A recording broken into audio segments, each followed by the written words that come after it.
สวัสดีครับสำบายดีครับพ่อแม่พี่น้องทุกคนทั้งฝั่งไทยฝั่งลาวพี่น้องเอ้ยแล้วก็สวัสดีพ่อแม่พี่น้องผู้ใหญ่ใจดีทุกคนเนาะ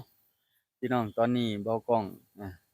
กำลังมานั่งท่ากินข้าวน้องพี่น้องเนาะเพราะว่าเมียกำลังมาแต่บ้านพี่น้องเอ้ยเพิ่นก็กำลังมาเฮ็ดแนวกินเนาะเพราะว่าเฮาก็เตรียมลงหน้านี่แหละพี่น้องที่แล้วว่าสิไปลงไปตัดอันต้นกล้าตัดกล้าหั้นล่ะพี่น้องเพื่อตอนแล้วก็สิไปดำพี่น้องเอ้ยอืมตอนนี้เพิ่นกำลังเฮ็ดแนวกินพี่น้องเอ้ยเพิ่นซื้ออันมักแตงแล้วก็หมูปิ้งเนาะแล้วก็ทอดไข่นำบ่ทอดไข่นำเดี๋ยวเพิ่นกำลังตำมักแตงพี่น้องเอ้ยเดี๋ยวขึ้นไปเบิ่งนำกันเนาะนี่แหละพี่น้องเอ้ยอยู่ไร่อยู่นาพี่น้องเอ้ยกินหยังไปก็แล้วเพิ่นว่าแต่ก็ได้ซื้อเบิดซุอย่างซุแนวนี่แหละพี่น้องเวลาเฮ็ดไร่เฮ็ดนาหรือว่าเวลาเฮ็ดเวียกของเจ้าของแหละบ่มีเวลาจะไปอั่นหาเงินหาค่ำแล้วมันบ่มีรายได้เลยนะพี่น้องเอ้ยอยู่บ้านนี่ข้อเสียจุดเดียวนี่แหละบางคนเพิ่นว่ามีความสุข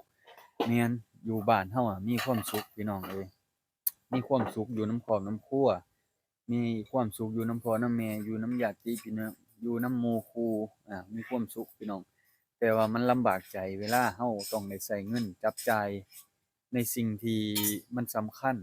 แล้วเราบ่มีเงินน่ะคือความทุกข์ปัตตานีนะพี่น้องเอ้ยเดี๋ยวไปเบิ่งแนวกินนำกันพี่น้องแล้วก็มากินข้าวนำกันเด้อผู้ใหญ่ซุผู้ซุคนเนาะทั้งฝั่งไทยฝั่งลาวเราที่อยู่ต่างประเทศแหน่เนาะพี่น้องเนาะมีผู้ใหญ่ใจดีเพิ่นซัปพอร์ตอิหยังเพิ่นเอิ้นซุปเปอร์สแตมป์สตมอิหยังสักอย่างบ่ก้องก็บ่จักเมื่อคืนนี่เพิ่นให้10 เหรียญเนาะพี่น้องเนาะบ่ก้องก็โอ้ดีใจเนาะที่เห็นผู้ใหญ่เพิ่นช่วยเนาะพี่น้องเนาะลูกสาวก็มีผู้ใหญ่พี่อ๋องเนาะเพิ่นจะซื้อชุดนักเรียนให้พี่น้องเอ้ยมื้อเปิดเทอมพู้นแหละเหลืออีก2 เดือนบ่เพิ่นเปิดเทอมเดือนอิหยังวะเดือนตุลาอืมกันยาบ่เปิดโรงเรียนเด้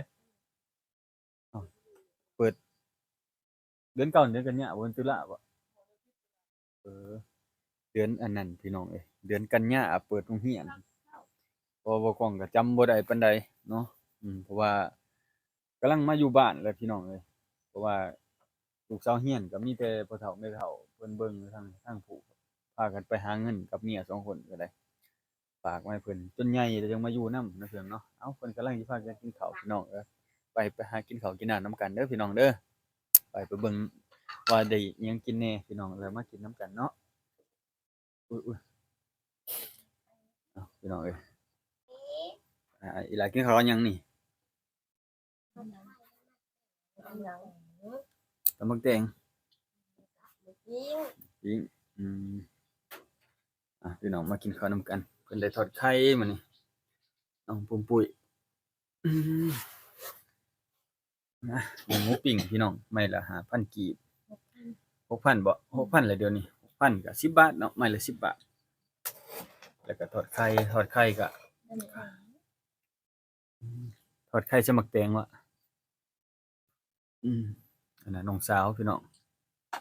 กำลังเรียนจบม.7ว่าสิไปหาเฮ็ดเวียกอยู่ไทแหละพี่น้องเอ้ย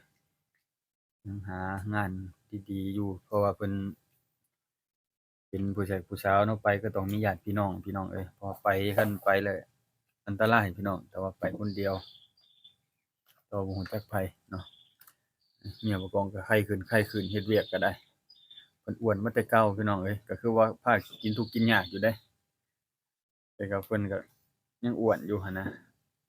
ไปมากินข้าวนำกันเด้อพี่น้องเด้อกับข้าวก็นี่แหละพี่น้องเอ้ยอืมขี้หินกินข้าวแล้วก็สิลงดำนาแหล้วพี่น้องเอ้ย บรรยากาศอยู่ไร่อยู่นาพี่น้องเอ้ยบรรยากาศน่ะดีจังแม่นมันดีคักดีแน่เสียดายบรรยากาศแบบนี้เราสิได้จากกันไปแล้วเนาะพี่น้องเนาะเหลืออีก2-3 เดือนเนาะพี่น้องเนาะเอามากินข้าวนำกันเด้อพี่น้องเด้อมาเด้อพี่น้องกินข้าวกินน้ำนำกันได้หมูปิ้งป๊าดหมูปิ้งคือหนาแท้เขาเฮ็ดใหม่บ่ยังคือแบบอยู่บ่เขาอยู่บ่ได้มาพี่น้องกินข้าวเด้อพี่น้องเด้อหนูมากินดูได้เขาอยู่นี่น้องสาวบ่กินข้าวมื้อนี้เพิ่นลดหุ่น เอาไปพี่น้องมันก็ลงเฮ็ดเวียก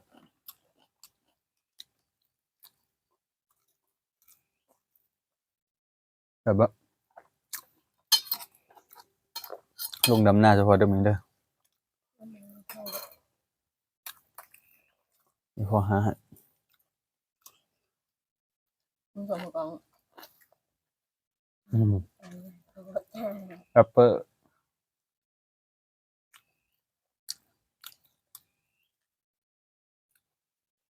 ใส่ส่งแรปเปอร์ปะ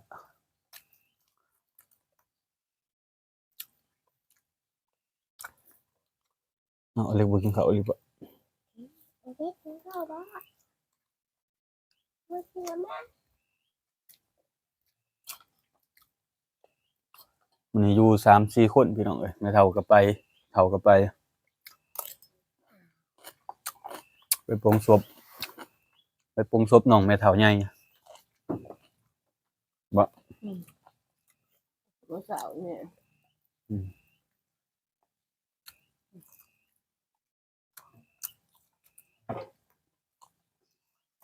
ตอนเที่ยงสิพากันเอาปลามาก่อยแซ่บๆพี่น้องอ่ะกินน้ำกัน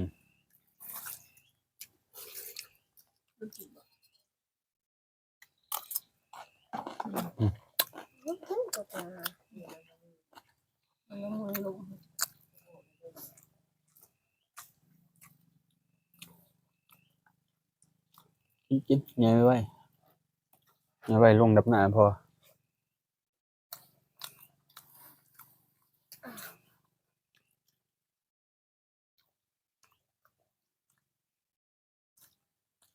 ดำแล้วบ่หำ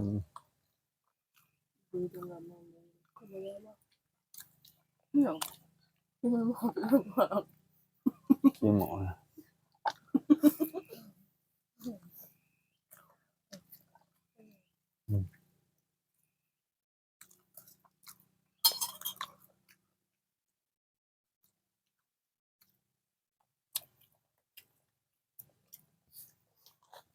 ผมก็เล่นจอดำเลย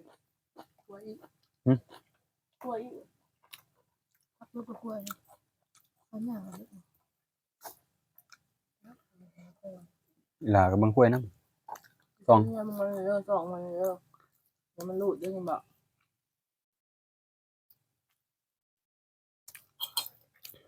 ลองเบิ่งนับเบิ่งครบ3 ตัวบ่1 2 3อันนี้หมูครบ3 ตัวแล้วบอกอเล็กเห็นกล้วยวันนี้เด้อ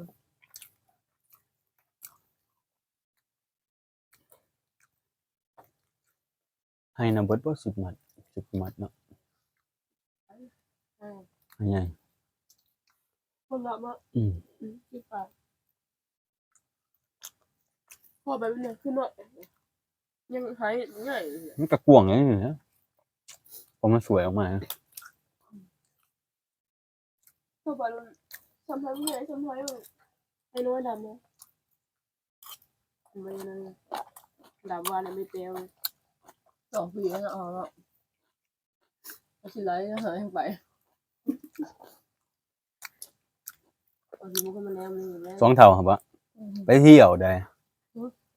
เขาพาไปเที่ยวได้2 เท่า ไป พ่อ เมื่อ เขาพาไปเที่ยวได้ วันนี้ บ่สิไปแต่ว่านสงสัย ไป ไปเที่ยวหยังวะแล้วมาสู้เอาเมียว่าซั่น ไปที่มาทันเมื่อ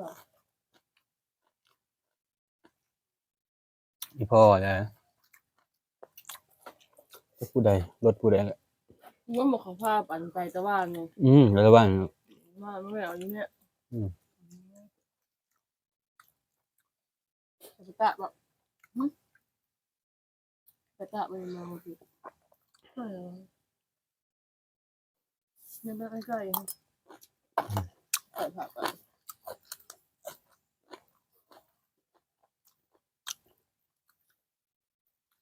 เมื่อแล้วไม่เอาเนี่ยเมื่อเลย ปงศพแล้วปงศพมื้อนี้บ่ 2 โมง 3 โมงแล้วพอมือปงนะมา อิ่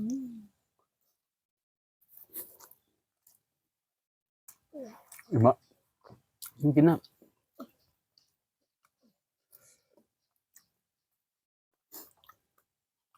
ำ มัน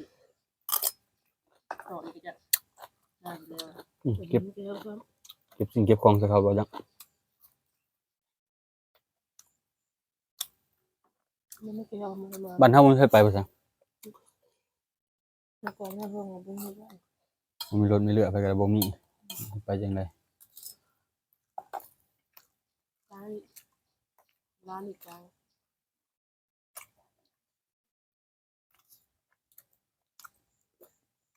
ไปเมืองไกล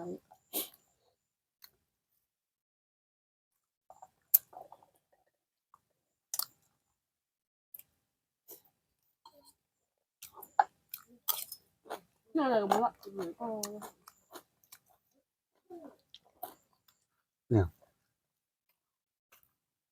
มันบ่ฮัก นอนหลังมารับอยากกระแพงมารับไม่กิน บ้านมื้อแลงนอนหลับบ่เนี่ยนะแม่ก็บ่อยู่ ไม่นอนนั่งไม่นอนละ ร้อนอยู่แล้ว ช่วงนั้นคือมันร้อนแหละแล้วไม่ร้อนหรือว่าร้อนเรา